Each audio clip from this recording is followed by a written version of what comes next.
How y'all doing?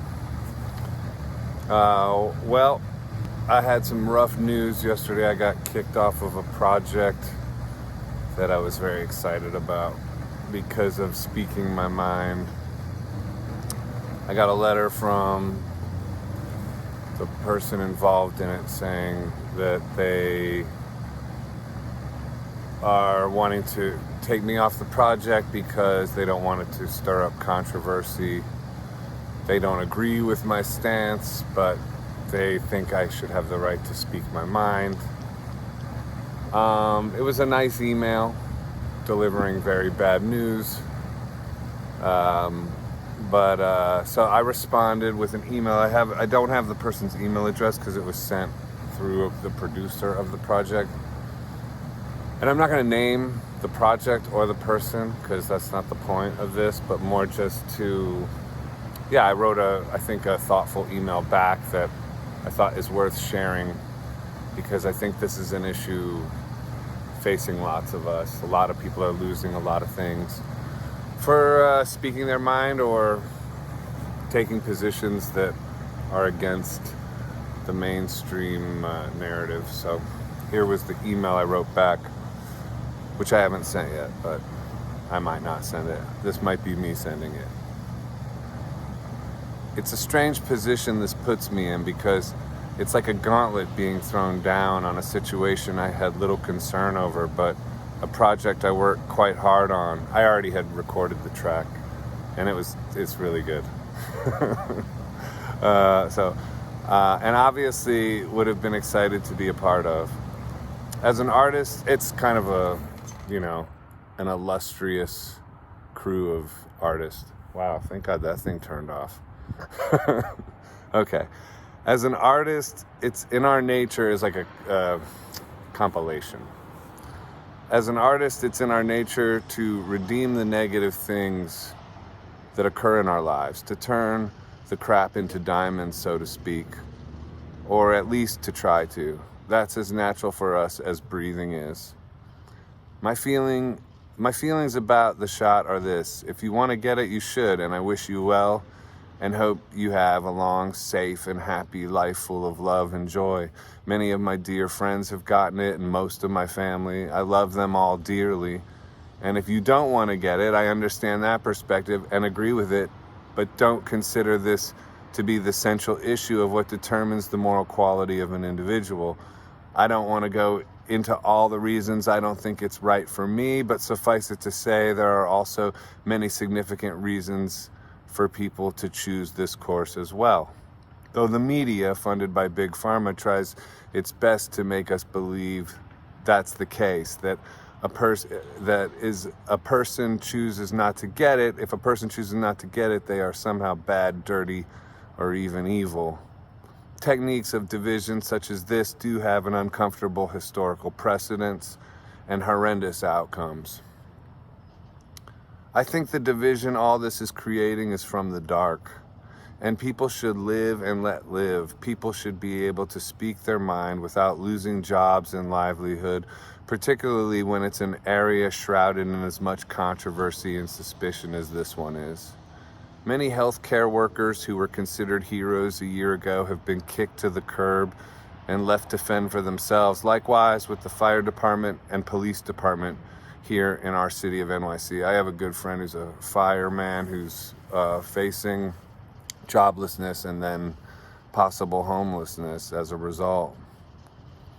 All these people, jobless and soon to be homeless in the approaching winter, all because they have a different perspective and want to go a different way. We live in a country built on freedom and the right for people to choose what they will have injected into their bodies or not. We live in a country where people can speak their mind without losing their livelihood and maybe their life in the process. At least we did. Very few will show courage in days like these for fear of actions such as the one you are choosing to take here. You are in a place, like Dylan says, where you're either busy being born or you're busy dying. In other words, there is no neutral here. No, I hope this all just goes away. You are putting me in a position where either I close down my testimony and make myself shrink into the bad news of the day, or I report on it and make something great out of it, make art out of it, make it something better than what it would have been. That is the job of artists, the nature of us, to find the diamonds in the crap. I believe you are letting yourself down by not having the courage of your convictions, and you are also letting the country down that should be about the freedom to speak one's mind. That's just my opinion. Take it for what it's worth. I like the fact that my brain still formulates those opinions. Who knew most would give the job over to their television? Zing. Relax. You say you think people should be able to speak their mind, but your actions are the opposite of that. So you become a rather large vehicle in an action that you claim is directly the opposite of how you really feel. Motivated by fear, I guess, as to what will society think? What will the community think? Certainly people will say mean things on social media. The ultimate fear of our age, I guess, bullied into acting differently than our ideals would wish. And on the flip side, I doubt I will remain silent about this. Not a threat, but just as my friend said, who I shared the news of this with, and the question of whether or not I would ever comment on it, he says, there's a quote, "The final irony of you not replying to this is that you are complicit with being silenced for your voice. F that." He used the word F-U-C-K. But I'm trying not to these days. I mean, I am a dad now. Okay, so, I mean, look at this letter that's already coming of it. So there's others who will possibly hear news of this and might have a lot to say about it themselves, as it is something universal at this point. People losing so much over what they think about an experimental injection and the government's right to take away a human being's right to say no to it. And more than that, losing so much for expressing our thoughts and the fact that artists are oddly turning out to be the most cowardly among us. This is all coming from an artist.